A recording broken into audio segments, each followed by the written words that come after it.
Türkiye İstatistik Kurumu'nun açıkladığı enflasyon rakamlarıyla piyasada, çarşı ve pazardaki fiyatlar arasında büyük bir uçurum var.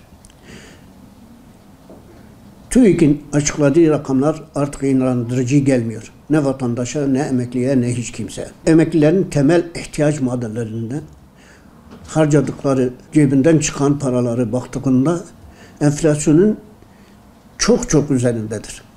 Dolayısıyla bizim temel ihtiyaç başta olmak üzere emeklinin insanca geçimini yapabilecek, yaraşır bir ücretin alması onun en doğal hakkıdır. Emeklinin bu yaştan sonra hiç kimseye muhtaç olmaksızın yaşayabileceği kadar bir ücretin ödenmesi ve aylığın bağlanması gerekiyor. Bu konuyla ilgili çok mağdur olduğumuzu defalarca dile getirdik ve söyledik. Umut ediyorum bu yıl sonu ile ilgili yapılacak olan zam oranı emekliyi memnun edecek, emekliyi tatmin edecek, emeklinin gücüne biraz güç katacak bir zamın olmasını Allah'tan diliyorum. Emeklinin hükümetten beklentileri vardır.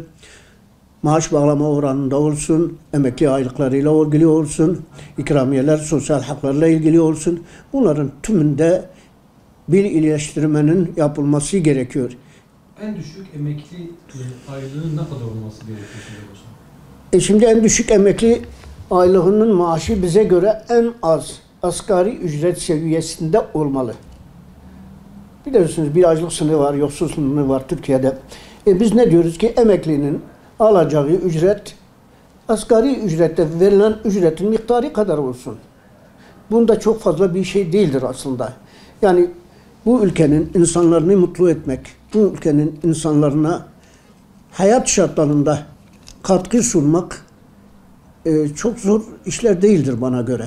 Yani siyasilerin bu konuda ellerini taşın altına koymaları gerekiyor. Emekliye seyyanen zamlar yapılmalı. Herkese eşit zam verilmeli. Ayrıca 2000'den sonra intibak yasasının mutlaka yapılması gerekiyor. Bu haksızlığın, bu adaletsizliğin, bu hukuksuzluğun ortada kalkması için intibakın mutlaka yapılması gerekiyor. Şimdi emeklerin ayrıca da bir sıkıntısı var. O da şu, emekli çalışırken yüksek prim ödemiş sigortalı olması için, yaşanabilir bir aylığın bağlanması için. Fakat maalesef emekli biliyorsunuz yaşı itibariyle son zamanlarda da sıkıntı içinde, hastalık habire yakalıyor kendilerini. Ve bunlar hastaneye giderken katkı payı adı altında bunlardan ücret kesiliyor. Bu ücrette emeklinin sırtına büyük olarak bindirilmiş durumda. Emekli zaten kendi maaşıyla geçinemez durumdayken bir de katkı payının alınması kesinlikle emekli bu konuda çok muzdariptir ve defalarca bunu dile getiriyorlar, bize anlatıyorlar. Biz de şu anda bunu anlatmak istiyoruz. Herkesin duymasını bekliyoruz ve buna da bir çözüm. Emekliyi çalışırken vergisini ödemiş, primlerini yatırmış hem de yüksek prim yatırmış. Bu şekilde katkı payının alması doğru değildir. Emekliliğin sağlığı ile ilgili ciddi bir sıkıntıdır.